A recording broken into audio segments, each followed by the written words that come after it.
오늘 여러분들의 마음 가운데 충만하게 임하게 되기를 간절히 소망합니다. 지난 한 주일 참 행복했습니다. 정말 일주일 동안 이렇게 많이 설교한 적은 처음인 것 같아요. 총 11번을 했더라고요. 정말 행복했습니다. 하나님의 사랑을 그렇게 마음껏 증거할 수 있다는 것은 정말 감사한 일이죠. 저에게 이렇게 행복한 한 주를 선물해 주신 우리 하나님과 또 우리 목사님, 원장님 모든 분들에게 진심으로 감사를 드립니다. 한 주일 동안 정말 하나님의 말씀 안에서 그리고 아침, 점심, 저녁 그 건강하고 맛있는 음식을 먹으면서 또 이 아름다운 산책 코스를 산책하면서 참 행복하면서 여기 좀 더 있었으면 좋겠다. 그런 한편으로는 빨리 집에 오고 싶다. 여기가 참 천국 같아도 저 여기 이제 설교 예배 끝나고 밥 먹으면 바로 갑니다. 저는 붙잡으셔도 저 갈 겁니다. 왜냐하면 여기가 아무리 좋아도 여기는 제 집이 아니기 때문에 저는 집으로 갑니다. 여러분들 이 세상에 아무리 좋아도 여기는 우리 집이 아니기 때문에 미련 없이 우리 하늘 집으로 가야 됩니다. 아멘. 그날 저 하늘에서 꼭 함께 영원히 그렇게 살게 되기를 간절히 소망합니다. 지난 한 주일 동안 만나기 전부터 우리를 사랑하셨던 요즘도 사랑하시는 그 한 분에 대하여 우리 하나님에 대하여 소개해드렸습니다. 지난 한 주일 동안 우리가 늘 말씀을 시작하기 전에 이 말씀을 함께 읽고 우리가 시작했습니다. 우리가 같이 한번 읽고 시작해볼까요? 다 같이 한번 봉독하겠습니다. 시작. 사랑하는 자들아, 우리가 지금은 하나님의 자녀라. 아멘. 하나님께서 우리의 아버지이시고 우리는 하나님의 자녀라는 이 놀라운 사실이 우리 그리스도인, 우리 신앙인, 우리에게 가장 놀라운 축복이며 우리 신앙의 기본이며 이것이 우리로 하여금 끝까지 저 영원한 하늘로 인도하는 그러한 정말 힘이 된다고 저는 믿습니다. 오늘은 두 아들이라는 제목으로 말씀을 전하기 원하는데요. 우리가 그토록 정말 받기를 원하는 영원한 생명, 그 영생은 이렇게 받는 것이다 라고 성경은 이야기합니다. 요한복음 3장 16절에 하나님이 세상을 이처럼 사랑하사 독생자를 주셨으니 이는 저를 뭐하는 자마다? 믿는 자마다 멸망치 않고 영생을 얻게 하려 하심이라. 우리가 정말 우리를 이처럼 사랑하셔서 그 아들을 보내주시고 그 아들이 우리를 위하여 십자가에 달리신 그것을 믿음으로 그 그리스도를 믿음으로 영생을 얻는다라고 말씀하고 있습니다. 그리고 같은 책 요한복음 17장 3절에는 또 영생은 이렇게 얻는 것이다 라고 이야기합니다. 영생은 곧 유일하신 참 하나님과 그의 보내신 자 예수 그리스도를 뭐 하는 것이다? 아는 것이다. 그러니까 영생은, 구원은 믿는 것과 아는 것이라는 것이에요. 유일하신 참 하나님, 그 보내신 자 예수 그리스도를 믿는 것과 알 때 영원한 생명이 주어진다는 것이죠. 그런데 성경에 보면은 참 의아한 기록이 있는데, 내용이 있는데, 마가복음 1장에 보면은 귀신 들린 자가 예수님께 나와서 이렇게 이야기합니다. 나사렛 예수여, 우리가 당신과 무슨 상관이 있나이까? 우리를 멸하러 왔나이까? 나는 당신이 누구인 줄 뭐하노니? 아노니. 하나님의 거룩한 자입니다. 지금 이 귀신 들린 자가, 이 마귀가 귀신을 통해, 이 사람을 통해서 이야기하기를 나 당신 압니다. 나 당신이 하나님의 거룩한 자이심을 압니다. 아직 예수님의 제자들조차도 정확하게 모를 때예요. 지금 마가복음 1장이잖아요. 예수님 사역 처음 시작하는 그때. 여러분 요한복음 17장 3절에 분명히 영생은 그 예수 그리스도를 아는 것이 영생이라고 했는데 지금 이 마귀가 예수 그리스도를 잘 알고 있어요. 당연한 거 아니겠어요? 하늘에서 그렇게 보고 그렇게 함께 섬기었던 분인데 그러면 이 마귀에게 영원한 생명이 있습니까? 없습니다. 또 요한복음서 2장 19절에는 이 귀신도 하나님은 한 분이신 줄을 믿고 떤다 그랬어요. 믿는다는 것이에요. 영원한 생명은 예수 그리스도를 믿고 예수 그리스도를 알 때 영원한 생명이 있다고 그랬는데 이 마귀도 예수 그리스도를 누구보다도 정확하게 알고 누구보다도 예수님을 믿고 있어요. 그런데 마귀에게 영원한 생명이 있습니까? 영생이 있습니까? 구원이 있나요? 없잖아요. 있어서도 안 되고 우리를 이렇게 힘들게 하는 그 마귀가 정말 구원 당연히 없는 것이죠. 이미 기회가 사단에게는 이미 지나갔어요. 자, 왜 이런 어떻게 이것을 이해해야 할까? 이따가 다시 한번 이 이야기는 하는 것으로 하고요. 여러분, 믿음은 하나님의 선물이라고 성경은 또 이야기합니다. 에베소서 2장 8절에 너희가 그 은혜를 인하여 믿음으로 말미암아 구원을 얻었나니 이것이 너희에게서 난 것이 아니요 하나님의 뭐다? 선물이라는 것이에요. 감사하십니까? 아멘. 이게 내가 노력해서 얻는 것이 아니라 우리가 믿음으로 구원을 얻는데 구원은 하나님의 선물이고 믿음은 내가 노력해서 얻는 것이라고 한다면 이거 좀 말이 안 되잖아요. 믿음 역시 하나님께서 주시는 선물이라고 해야지만이 이게 맞는 거예요. 감사하죠. 다시 한번 믿음은 하나님의 선물 감사하십니까? 아멘. 저는 근데 이게 참 감사 안 할 때가 있어요. 이해가 안 될 때가 있어요. 왜 그런가? 증언의 말씀에도 이 믿음이 하나님의 선물이라는 많은 기록들이 있어요. 그런데 믿음이 하나님의 선물이라고 할 때 좀 이해가 안 되는 것이 뭐냐면 여러분 믿음의 크기가 있습니까? 믿음의 분량이라고 보통 이야기하죠. 믿음에도 작은 믿음이 있고 큰 믿음이 있나요? 네, 똑같은 믿음이 아니죠. 분명 믿음에도 큰 믿음이 있고 작은 믿음이 있어요. 그래서 예수님께서도 보면은 그 풍랑치는 바다에서 두려워 떨고 있던 제자들에게 하신 말씀이 이 믿음이 작은 자들아 하면서 그렇게 믿음 없는 제자들을 안타까워하시는 그런 모습이 나와요. 그리고 베드로에게도 역시 그랬고요. 그런 표현들이 많이 있습니다. 또 로마의 백부장에게는요. 와, 내가 이렇게 큰 믿음을 가진 사람을 본 적이 없다라고 할 만큼 그 큰 믿음에 대해서 칭찬해 주셨어요. 또 수로보니게 여인도 마찬가지고 그 큰 믿음에 대하여 아주 칭찬해 주시는 이야기가 나옵니다. 이렇게 믿음에는 분명 큰 믿음이 있고 작은 믿음이 있어요.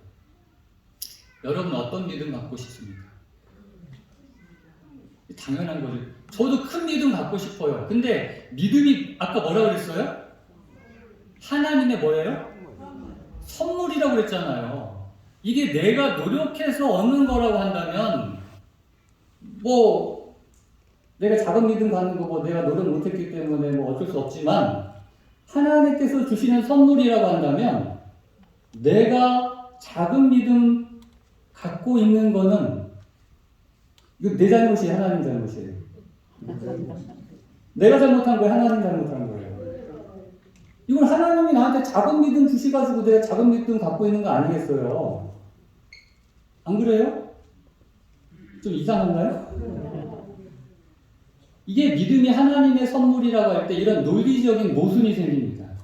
내가 노력해서 얻는 거가 아니라 하나님의 선물이라고 한다면 누구에게는 큰 믿음을 주고 누구에게는 작은 믿음 주고 또 큰 믿음 주시고는 너 이렇게 큰 믿음 칭찬하시고 이게 말이 되냐는 거죠. 본인이 주시고 너 왜 믿음 이거밖에 없어? 이 믿음이 작은 자하고 꾸짖고 이게 이해가 안 되는 거예요. 여러분도 이제 무슨 말인지 이해가 되시죠? 믿음이 하나님의 선물이라고 한다면 이거는 정말 우리가 그토록 고민하는 우리가 신앙하면서 많이 고민하잖아요. 정말 믿음 없음을 가지고 저 역시 그렇거든요. 정말 아무리 목사지만 그 교회의 여러 일들 가운데서 믿음 없는 것 때문에 괴로워할 때가 많아요. 왜 하나님은 그러한 우리에게 큰 믿음을 주시지 않느냐 하는 것이죠. 하나님의 선물이라고 한다면. 이것을 여러분들이 잘 깨달으셔야 돼요. 왜 믿음이 하나님의 선물이고 왜 아직도 나는 작은 믿음 때문에 고민하는가? 하나님이 나를 사랑하지 않으셔서 그런가? 여기에 대한 해답은 우리 성경 요한복음 17장 3절에서 찾을 수 있습니다. 여기서 영생은 곧 유일하신 참 하나님과 그의 보내신 자 예수 그리스도를 아는 것이 영생이라고 했어요. 영생은 믿는 것이 영생이라고 했는데 믿는 것과 아는 것은 그러니까 굉장히 밀접한 관계가 있어요. 그렇죠? 이 아는 것이 뭐냐는 것입니다. 도대체 믿음과 이 아는 것이 어떤 관계냐는 것이죠. 성경에서 안다라고 할 때는 특히 히브리어에서 그 원어로 야다라고 합니다. 근데 이 야다라는 이 안다라는 단어는 우리가 보통 무언가를 알 때는요, 지식적으로 아는 것과 경험을 통해서 아는 것이 있어요. 그래서 정말 학교 근처에도 못 가본 우리 어르신들 이렇게 교회에서 만나보면은 뭐 때로는 한글도 모르셔도 그 풍부한 삶의 지혜를 통하여 얼마나 많이 그렇게 지혜가 많으신지 몰라요. 그런 경험을 통해서 아는 것을 성경에서는 야다라고 그래요. 안다. 그래서 성경에서 10편 34편 8절에 너희는 여호와의 선하심을 뭐하라? 맛보아 알지어다 그럽니다. 이 맛보는 게 경험이잖아요. 또 놀라운 것은 창세기 4장 1절에 아담이 그 아내 하와와 동침함에 이 동침하다가 안다는 단어와 같은 단어인 야다입니다. 그러니까 동침하다랑 안다라는 것은 같은 의미라는 것이에요. 남자와 여자가 부부가 되어 하나가 되는 경험. 정말 온 육체적으로 마음으로 하나가 되는 경험. 그게 안다는 것이죠. 저 박성준을 누가 제일 잘 알까요? 사모님. 예? 집사람이요? 저희 어머니요? 예. 집사람이 제일 저를 잘 압니다. 지금 현재에서는요. 제가 결혼하기 전까지는 저희 어머니가 저를 제일 잘 아셨겠지만 결혼한 이후로 목회한다고 하면서 제가 부모님을 자주 못 봬요. 겨우 뭐 생신 때나 명절 때나 그런 때나 겨우 찾아뵙고. 근데 집사람은요, 결혼한 다음에 거의 24시간 목회하다 보니까 같이 붙어 있어요. 제가 집사람을 대학교 졸업하기 바로 전에 만났어요. 12월 3일. 1995년 12월 3일 운명적인 만남이 있었죠. 그리고 저는 집이 대전이었고 이제 그 다음 주에 졸업해서 이제 기숙사에 있지 못해서 집에 내려왔고 집사람은 경기도 성남이라서 이제 전화로밖에 이제 일주일에 겨우 한 번 만났고 12월 31일 그의 이제 마지막 날 그 당시는 휴대전화가 없기 때문에 공중전화라서 이제 전화를 합니다. 집 전화는 눈치 보이니까 100원짜리 한 움큼 가지고 가지고 이제 이만큼 가지고 가서 전화를 하는데 왜 이렇게 빨리 떨어지는지 얼마 안 한 것 같은데 뚝뚝 떨어지고 다 없어요. 집에 와가지고 아쉽잖아요. 그래서 또 전화를 이제 했죠. 그래서 뭐 이제 11시부터 시작된 전화가 11시 59분 이제 새해를 맞이하는 그 제야의 전까지 듣고 해피 뉴 이어 막 이러면서 그리고 한참 또 전화하다가 끊었는데 시계를 보니까 6시 50분. 밤새 전화하는 거예요. 11시부터. 그런데도 보고 싶고 진짜.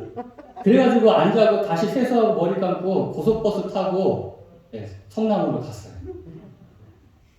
이 여자에 대해서 더 알고 싶은 거예요. 그래서 아니까 뭐가 생겨요?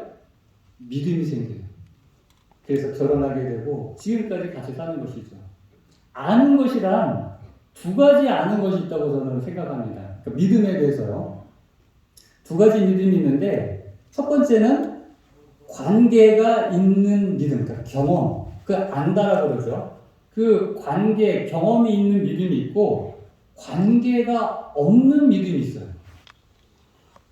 제가 처음 목회 나와가지고 이제 안수받고 정말 진짜 안수받을 때가 제일 막 이렇게 열정이 불탔던 것 같아요. 막 이 몸 한 몸 다 바쳐 하나님을 위하여 섬기리라면서 열심히 목회하는 중에 전화가 왔어요. 목요일쯤에 거기가 제가 보은에서 목회할 때인데 보은 안식일교회죠. 예.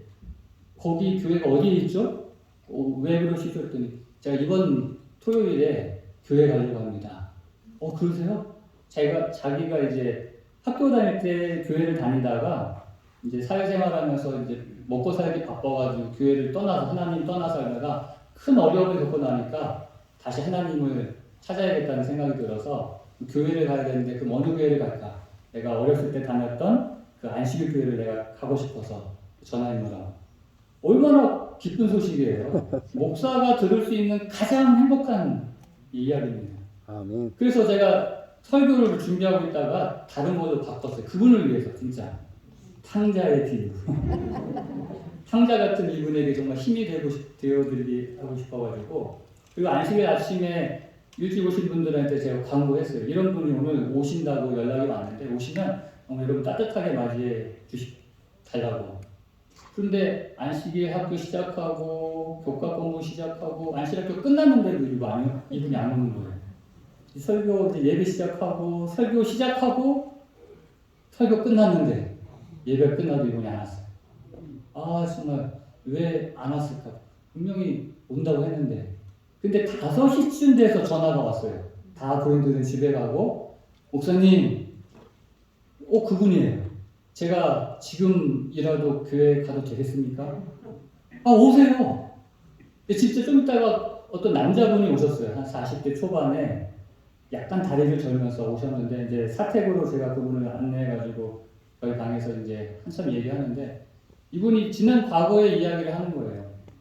자기가 어렸을 때 교회 다녔던 얘기, 또 먹고 살기 어려워서 이렇게 떠나서 하나님을 떠나서 결혼하고 아이 둘을 낳고 행복하게 살다가 처가가 저 강원도 속초였다는 겁니다. 근데 지금은 영동고속도로 이게 터널이 뚫려서 참 가기 좋은데 그때가 아직 터널 뚫리기 전에 대관령 고개 넘어갈 때였어요. 2000년대 초. 그러니까 그 처가를 가기 위해서 가족들하고 이제 밤에 가다가 너무 피곤해서 그 대관령 고개 그 꼬불꼬불한 거기서 뭐 깜빡 졸아가지고 마주오는 차랑 그냥 정면 충돌을 했다는 거예요.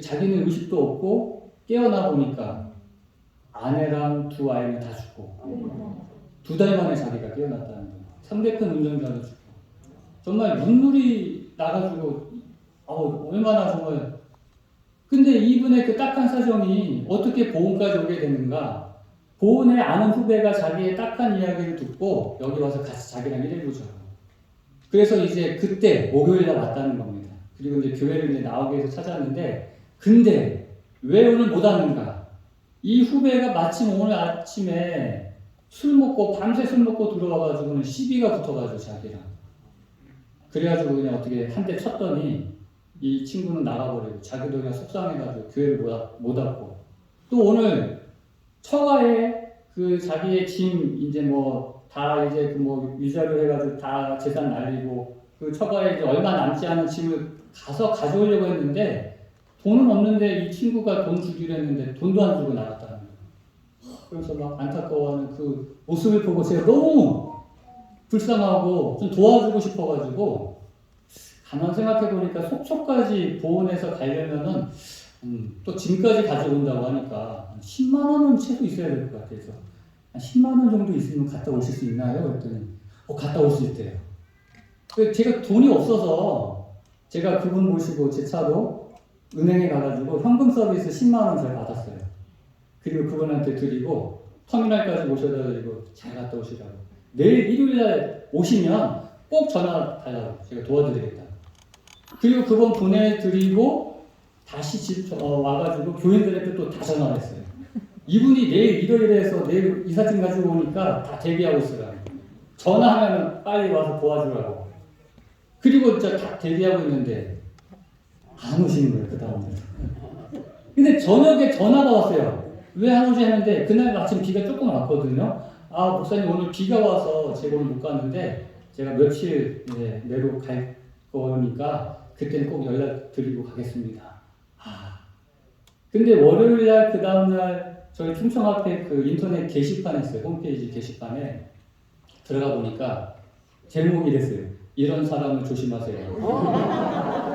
이게 뭐지 하고 들어가 보니까 제가 목요일 때부터 겪은 이야기가 거기 그대로 있는 거예요. 어떤 사람이 뭐 전화해가지고 교회 찾아와가지고 뭐 아이들 뭐 해서 뭐 교통사고 나가지고 뭐 이삿짐 가지고 뭐 속초 간다고 뭐 돈 달라고 하면 주지 말라. 사기꾼이다. 벌써 몇 교회를 그렇게 다녀봤다. 와, 부터 제가 물어봤더니 옆에 있는 영동교회를 지난주 다녀갔고요. 그 다음 주에 저 옆에 있는 옥천교회를 왔다 갔다 왔어요. 근데 다 물어봤어요. 제가 돈 얼마 줬어? 그랬더니 5,000원 주신 목사님 있고 10,000원 주신 분이 있고 제일 많이 주신 분이 18,000원 주셨다고 했어요. 저를 얼마 줬어요? 10만 원. 근데 사실 제가요 조금 의심스러울 때가 있었어요. 그 돈 얘기 나올 때 약간 좀 이상한 마음이 들긴 했어요.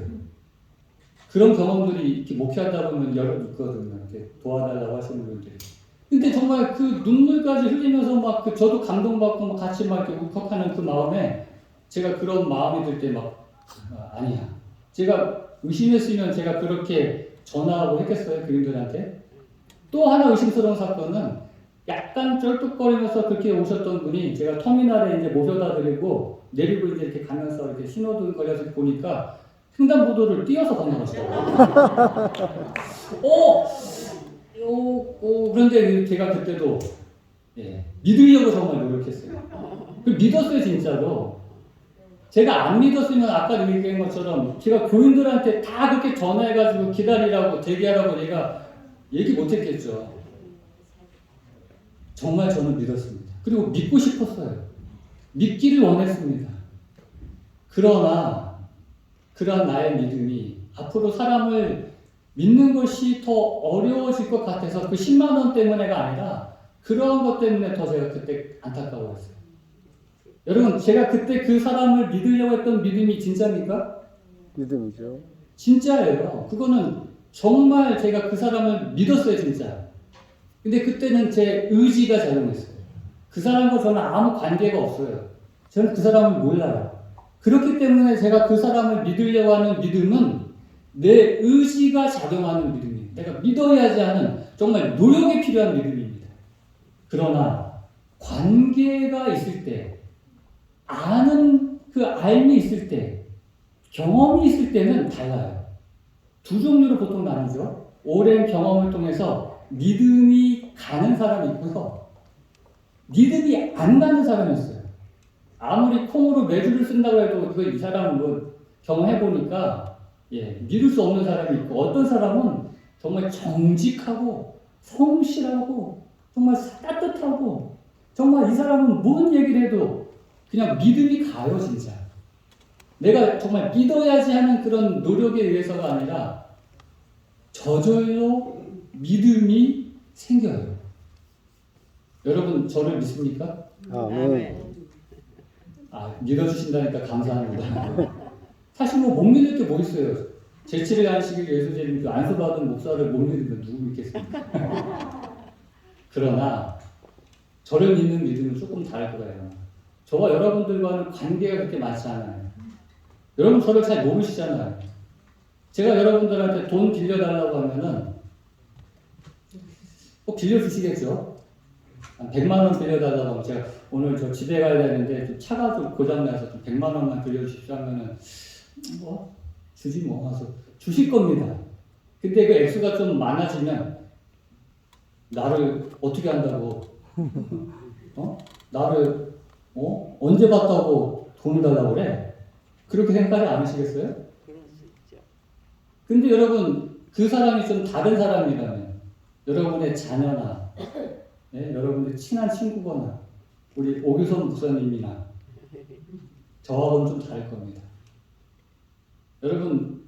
여러분들에게 있어서 그런 믿을 만한 사람이 있습니까? 여러분에게 있어서 정말 이 사람은 내가 믿어야지 하고 막 노력해서가 아니라 그냥 함께만 있어도 좋고 정말 이 사람이 무엇을 해도 정말 무덤까지도 같이 갈 만한 그런 믿음의 사람이 있습니까? 그런 믿음의 사람이 있으면 정말 행복한 사람입니다. 그런 사람이 없다 할지라도 그러나 우리가 알고 경험하고 믿고 있는 예수님은 어떤 분이십니까? 여러분에게 예수님은 어떤 분이세요? 여러분 아직도 예수님을 믿는 것이 힘듭니까? 예수님을 믿으려면 막 믿어야지 하고 막 노력해야지만 믿음이 생깁니까? 아니면 그 예수님의 그 놀라운 사랑과 그 은혜를 경험하고 알므로 진짜 막 머리 끄댕이 잡고 막 쫓아내도 나는 그냥 막 진짜 어떻게 해서라도 나는 예수님께 가겠습니다 하는 그런 믿음이 있습니까? 이 차이는 경험의 차이라고 저는 믿습니다. 하나님의 사랑을 뭐 할 때? 알 때. 영생은 참 하나님과 그의 보내신 자 예수 그리스도를 아는 것입니다 해서 그 알 때 우리의 마음 가운데 그 하나님에 대한 믿음이 샘솟듯 일어난다는 것이에요. 그건 하나님의 정말 선물과도 같은 믿음이라는 것입니다. 그래서 성령은 우리에게 말씀하십니다. 그러므로 우리가 여호와를 알자. 힘써 여호와를 알자. 믿음은 하나님의 선물이기 때문에 우리가 어떻게 할 수 없지만 우리가 할 수 있는 건 있어요. 뭐를 알 수 있어요? 그분을 알기 위하여 힘써 우리가 노력할 수는 있어요. 정말 피곤하고 더 자고 싶지만 이번 주에 우리 저 시골에서 뭐 목사 하나가 올라온다는데 응? 그 목사가 이야기한 하나님의 말씀 들어야지 하고 올 수 있잖아요. 여러분 정말 재미있는 거 많아도 나 하나님 더 알고 싶어. 성경 말씀 속에서 기도하면서 우리가 더 하나님의 사랑을 알 수 있잖아요. 그건 우리가 할 수 있는 거예요.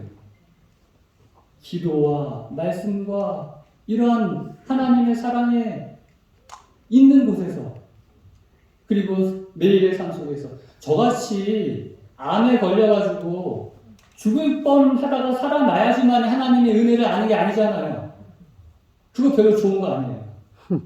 여러분 정말 매일의 삶 속에서 늘 나와 함께 하시는 그 하나님의 사랑을 정말 힘써 알게 되시기를 간절히 바랍니다. 아멘. 그 사랑을 알면 경험하면 할수록 그 사랑의 깊이와 넓이와 높이를 측량할 수가 없어요.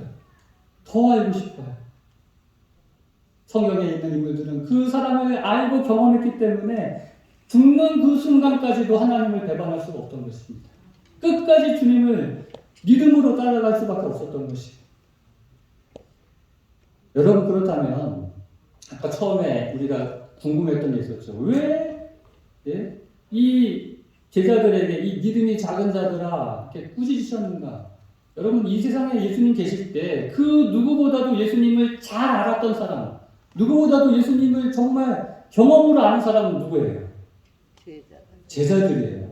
3년 반 동안 예수님과 가장 가까이서 예수님의 그 놀라운 말씀과 그 놀라운 기적과 그 사랑을 경험했음에도 불구하고 조금만 어려움이 있으면 뭐예요?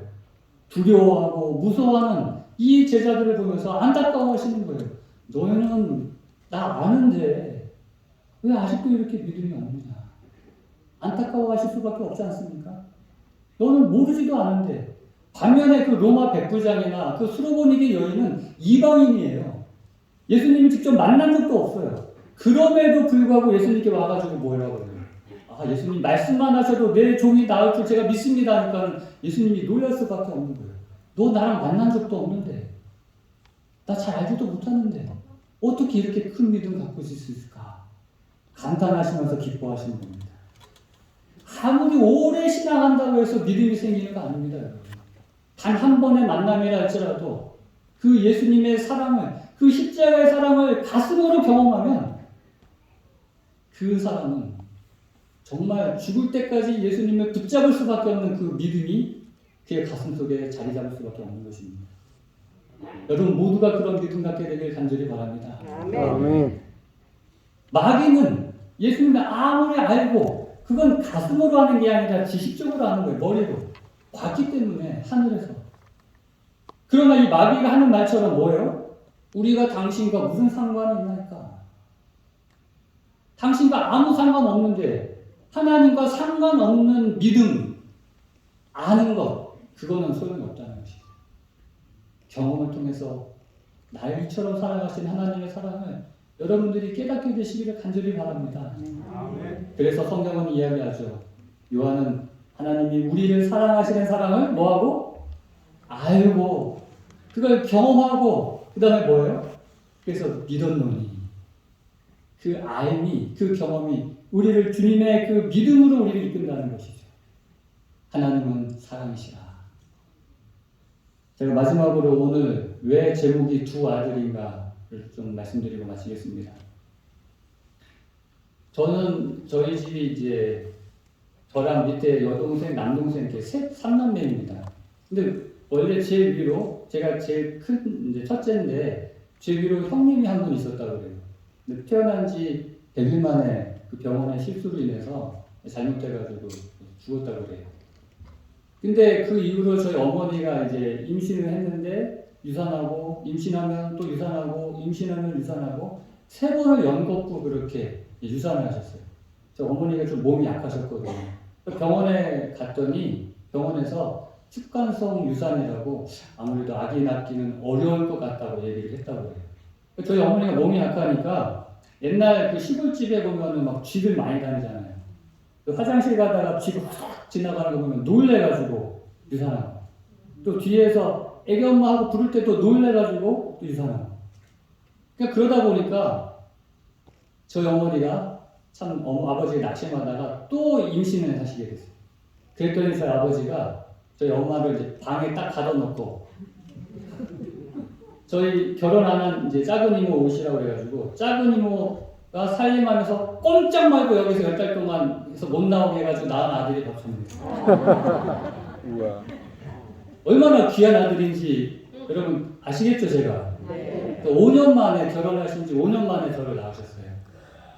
저희 어머니 아버지가 정말 기뻐하시고 저를 사랑해 주셨어요. 특히 아버지가 얼마나 저를 이뻐해 주셨는지 100일 돌사진을 보면은요 막 진짜 그때 저희 파주에서 저희 아버지 부모님이 사셨는데 집 살려고 그 당시 18,000원 1972년도 그때 뭐 휴전선 인근에 뭐 조그만 집 뭐 그 정도 얼마 안 했다고 그래서 집 살려고 모아둔 돈을 돌 됐을 때 에이 뭐 휴전선 근처에 집 사놔봤자 저 위에서 밀고 내려면 아무 소용 없으니까 우리 귀한 아들 돌잔치나 떡 부러지게 해주자 해가지고 돌잔치를 3일 동안 했다고요.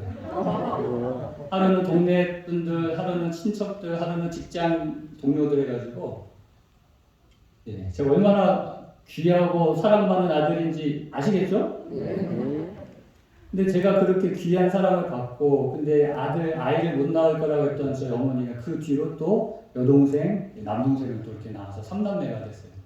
제가 5살 때 저희 아버지가 갑자기 저한테 홍준아 아빠가 어디 좀 멀리 좀 갔다 와야 될 건데 엄마 말 잘 듣고 있으면 아빠가 맛있는 거 사갖고 올게 하고는 아버지가 가시고는 안 오시는 거예요.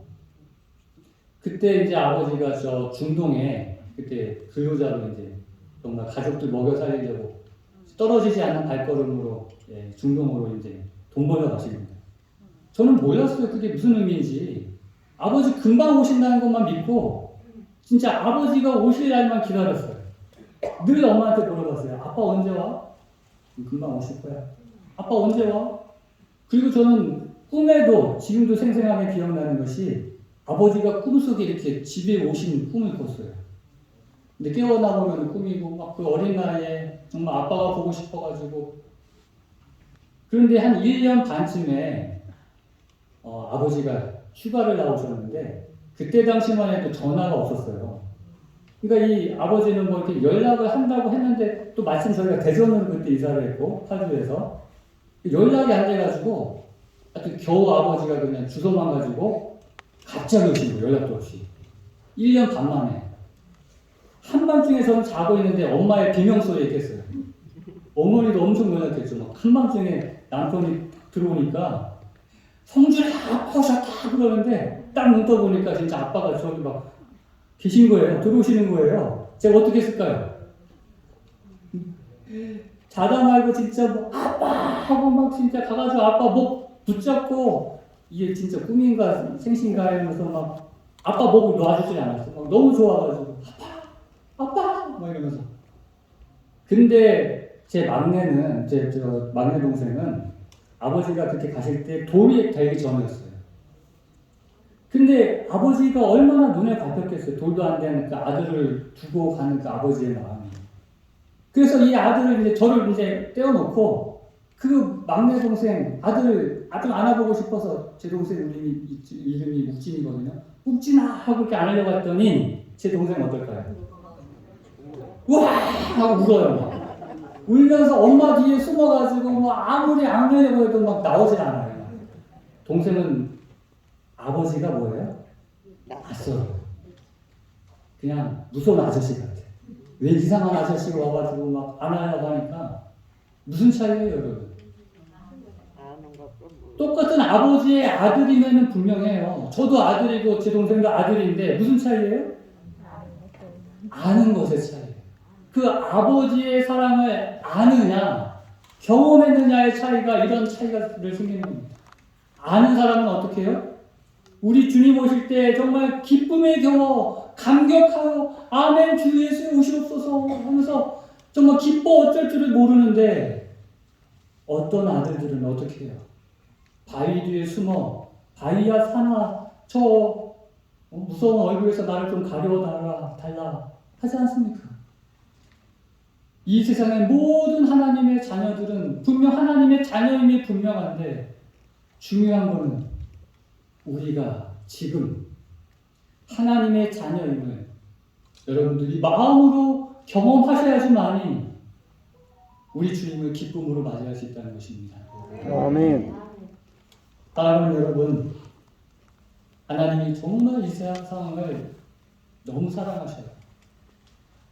이유는 다른 것 없어요. 우리가 뭐기 때문에? 하나님의 자녀이기 때문에. 이렇게 우리를 사랑하시는 하나님의 사랑을 여러분이 매일의 삶 속에서 가슴으로 느낌으로 그 하나님의 사랑을 알므로 그것을 경험함으로 여러분 정말 주님 오시는 그날까지 끝까지 우리 주님을 믿고 사랑하며 섬기다가 우리 다 함께 우리 주님께서 그토록 우리를 데리고 가고 싶어 하시는 영원한 하늘에 꼭 그곳에서 다시 만나게 되기를 간절히 소망하며 오늘 말씀을 마치겠습니다. 아멘.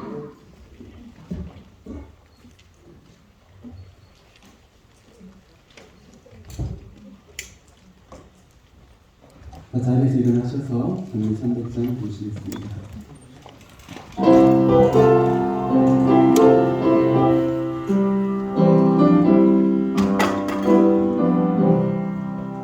예수 앞에 나오며 모든 죄 사하고 주의 품에 안기어 편히 쉬겠네. 우리 주만 믿으며 구원함을 받으며 영생 복락 면류관 우리가 받겠네. 예수 앞에 날마다 은총을 받으며 남의 기쁨 넘쳐서 감사하리라. 우리 주만 믿으며 구원함을 받으며 영생 복락 면류관 우리가 받겠네. 예수 앞에 설 때에 이곳을 입으며 밝고 빛난 데서 같이 살리라. 우리 주만 믿으며 구원함을 받으며 영생 복락 면류관 우리가 받겠네.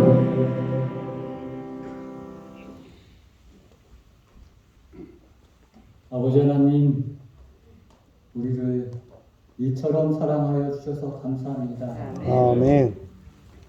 아버지의 그 다함 없는 사랑을 가슴속 깊이 더 깊이 알기를 원합니다. 오늘 우리에게 찾아오셔서 우리를 사랑하시는 그 하나님을 매 순간 매일 평생을 통하여 더 더 깊이 알아가게 하여 주시옵소서.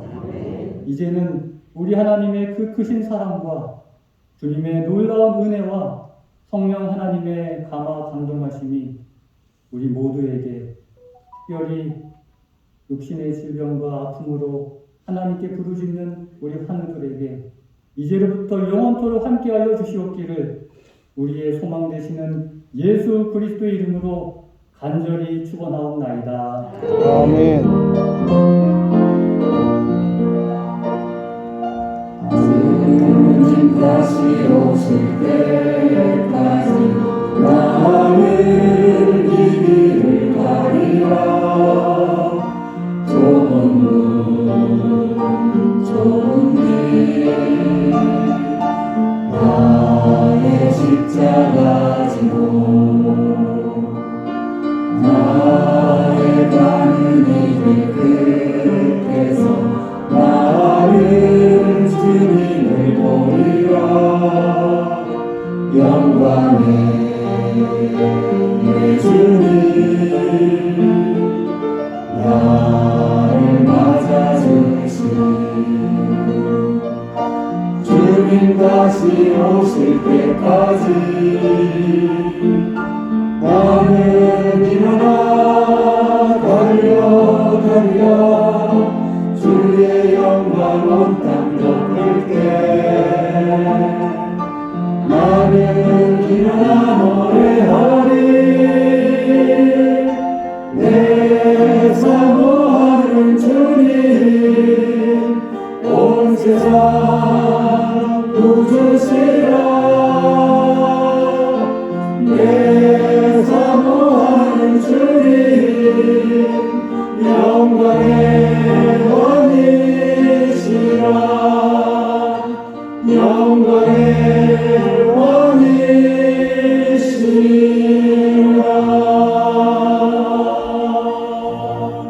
응원하시기 되시기 바랍니다. 감사합니다.